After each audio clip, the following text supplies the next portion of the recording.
Welcome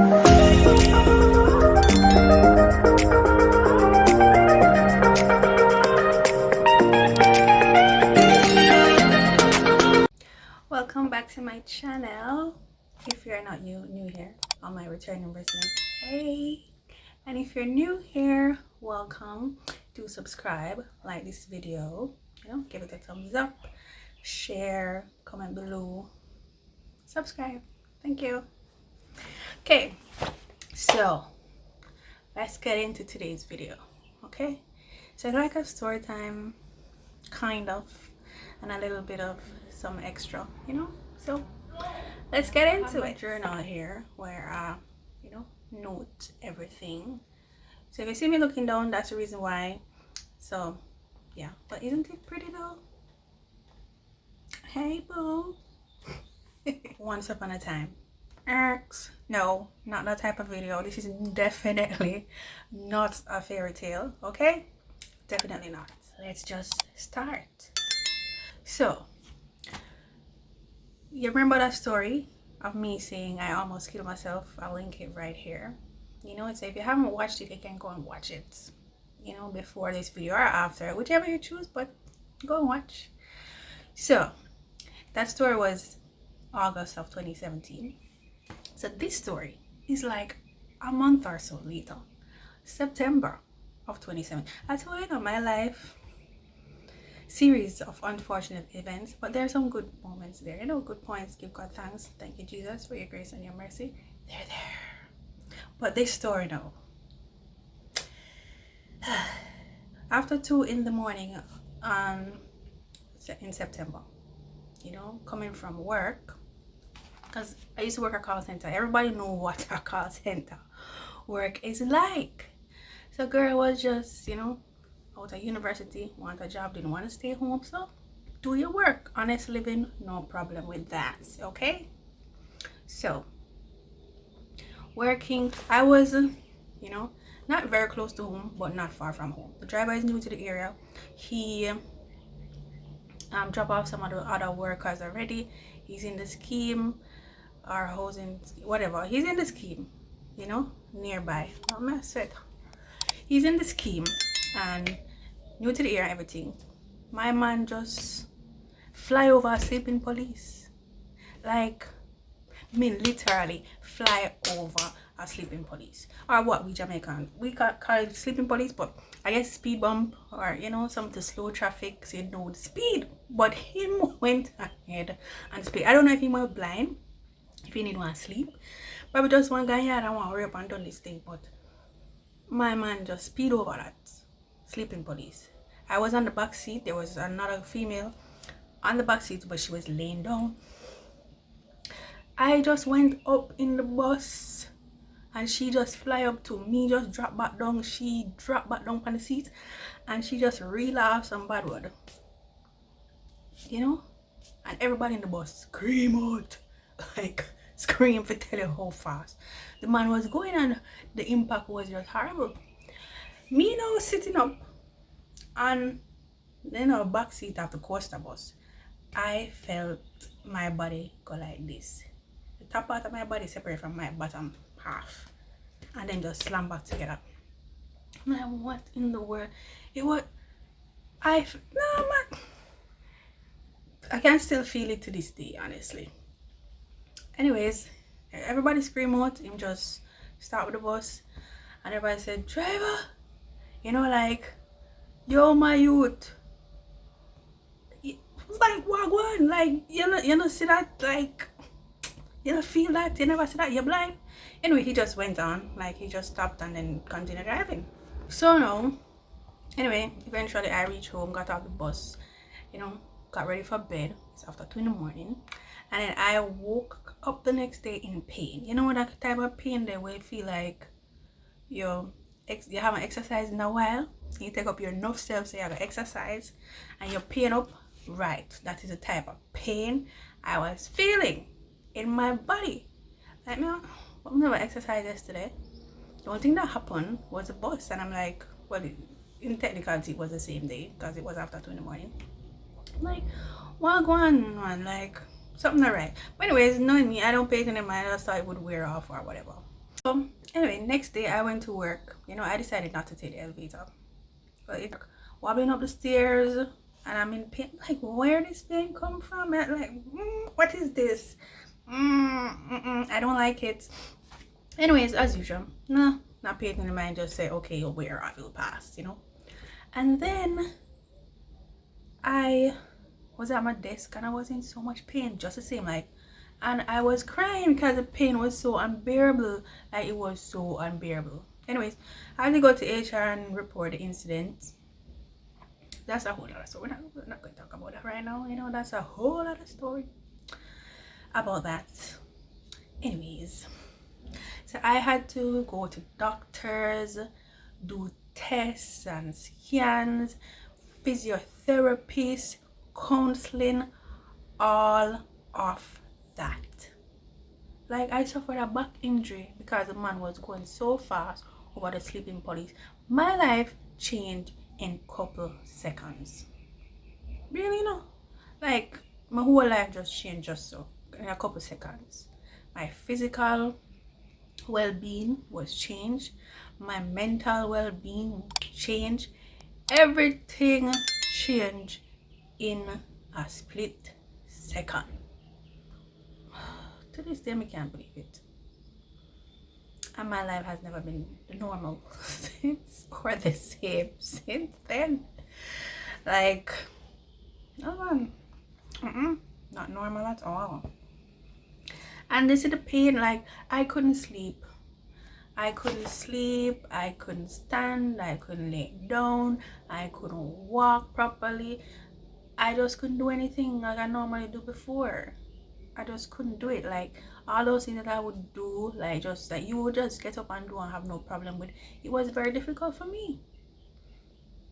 And I'm just like, what is this life? I'm not used to this life. I don't like this life. I was home for months or weeks, sick leave, because I couldn't work because of the unbearable pain that I was in. Went to bed 5 o'clock. There I am up at 7 a.m. You know, 5 a.m., 7 a.m. That's no sleep. I can't sleep because of the pain, and if I do fall asleep, I am awakened by the pain. So what kind of life is that? And I'm just like, I'm over this. I'm not used to this. I'm not used to any of this.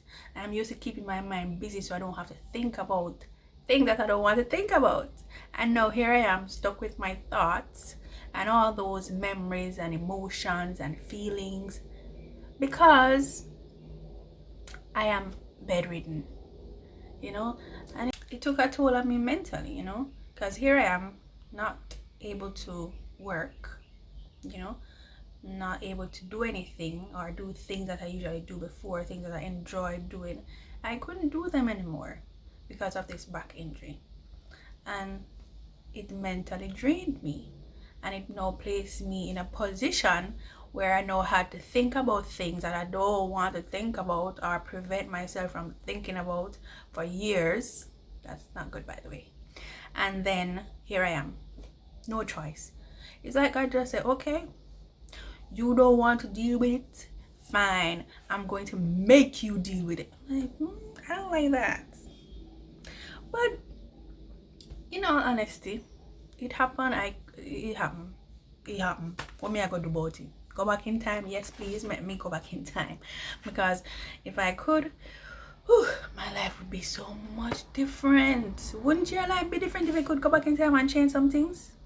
But then again, we're stronger for it. No, because I'm home and I have nothing to do. I can't do anything but just lay there, you know, and just, I'm with my thoughts, you know, and that's not a good place for me to be, or it wasn't a good place for me to be then, because I am an overthinker. I internalize everything before I internalize everything. If something happened to me last week, or I may have a conversation with you and meetings, I gotta think about it and think about all the different type of ways me could end that conversation or have a different conversation with you. That's me. I internalize everything. I'm an overthinker, but I'm also a problem solver, right? But either way, in this case, this is a problem I could not solve. Couldn't solve it. and I am left with my thoughts, and I couldn't do anything about it. So I'm laying there, laying there, and all, thoughts come up, past traumas that I didn't deal with, things that affected me that I didn't deal with. People telling me that I'm not good enough, that I will never amount to anything, that I'm this, I'm that, all them trauma, every conversation that didn't go how I wanted it to go, every bad memory, there they were with me, right there, all of them coming at me 100 miles per hour. I didn't like that. And it brought me to a very dark place. And here comes depression. Hi. I mean, I like that. And it was at that point, that I realized that I had depression for a very long time. It's just that it was high functioning. So I functioned with it, so nobody knew that something was wrong. So I was like, hi, hello, how are you? You're all right. Keep it moving, keep it pushing. Yeah. Why? Because I am functioning. That's how I deal with stuff. Keep it moving, don't talk. But all of those months, I pushed through with the help of some people. Thank you very much, yourself. And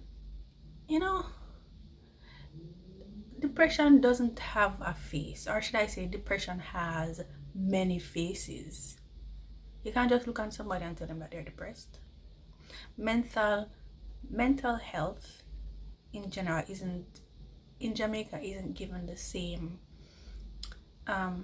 care as other illnesses, because we just think once they talk about mental illness, you're mad. And that's what it is, and that's what it boiled down to Jamaicans. It's just recent times since the pandemic that they may take it a little bit serious, but it is a very serious thing. Once your mind is healthy, your entire body good, your whole well-being good. But Jamaicans, we not take it seriously. You tell your parents that you will think you're depressed, them are gonna tell you some foolishness. Probably gonna tell you to drink tea, baby. I don't believe you, like nothing no deal, nothing no wrong with you, nothing no this, nothing no that, nothing. I'm like, but whatever. Get help. Talk to people who you trust. Seek professional help. Talk to people who are not judgmental, because you can't be depressed and have somebody who are judge all the time. You need someone to just listen. Sometimes people just need somebody to listen. But we tell somebody we're going through the other time, it's me too. Like, what does that have to do with me? I tell you about my problem. Why you tell me say me too? Just listen now. Just listen. Me tell you, say, me in a pain. Say me have this back pain from donkey years, from what we kill fill up. And me still there walk, and me I do this and me I do that. So person talk about themselves. Let them talk about themselves. Everybody deal with things differently. Everybody don't have the same pain tolerance, miss, ma'am, sir. No. Make them talk, make them vent. And that's why people don't talk a lot, because them just can't bother with, always interject on self in it too. Like, me too. Come on, irritating, very irritating. Just listen. Sometimes you just need a listening ear, just listen. And if they want you to give your 2 cents, they'll ask for it. Or how about you just simply ask, how may I help? How can I help? And let them tell you how you can help them. So be kind to people, man. Share a kind word. So being in a depressive state, or realizing that I've always been depressed, but functioning as normal with depression, and seeing where it took me, I vowed to make some changes. Vowed to make some changes in my life. And that is not to keep things inside that hurt and that is affecting me. So I would speak my mind. And if you want vex, you vex. I care zero. If you want to say me rude and out of order, I care zero. Because you will never put me in a state of depression or make me go to that place again. But the thing is, people can't want to say things to you and hurt you and uproot your life, and when you respond, no, you're the bad person. You ever realize that? So I vow to speak up for myself. I'm not just gonna take it anymore. I'm not going to take it. Like, when that happened now, it's like change. So what was I before? A cow? How me change? Or because you can't walk over me no more? Because I don't keep quiet and silent when you say things to me anymore? Bye, boo. Girl, bye. But I vow, like, that's one of the change I made. And I vow not to go back to that place. I will not go back to that place. Seek help. Talk to people you trust and love and who love you. And, work it out. Work through it. And vow not to go to that place, because a lot of persons don't come back from that place. That very dark and lonely place. It's not a nice place to be. Remember, you're getting help for you. So you don't pass on, all them trauma to your next generation. You're doing this for you as a person. You're healing for you. Just like how them say forgiveness is not for the other person, it's for you. Right. In this case, get better for you. And deal with... Listen, if you need to cut off people, cut off people. If you need to stop talking to people, stop talking to people. If you need to do anything for your mental well-being, do it. Who cares what people think? You're too old. Listen, time too different now for you to believe in for people. And in most cases, the people who have a problem with you living your best life are them cause the trauma. And them already live them life, or them want to live them life, but them want to dictate to you how you supposed to live your life. Typical Jamaican families. And sometimes you just need to put up boundaries. Have your non-negotiables. You will not accept this, you will not accept that, and stick to your boundaries. Let people respect your boundaries. Because once they push one boundary and do not say nothing, them are just continue and push until everything just topple over. Know your boundaries, set your boundaries, stick to your boundaries. And if you have to cut off people, cut off people. Let people go. Some of them just toxic. You just need to be free. So free yourself and do the bird. Do whatever makes you happy. Live the life you want to live. And be content with yourself. Be free. And I wish you all the best. And I send you love, joy, happiness, and peace. And may the Lord bless you richly. Live your best life.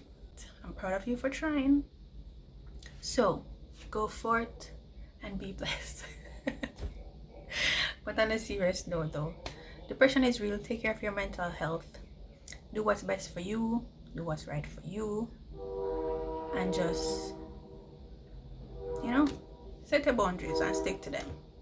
Thank you for watching. I hope you learned something. I hope you take away something from this video. And like, comment, share, subscribe. And I'll see you next time. Bye.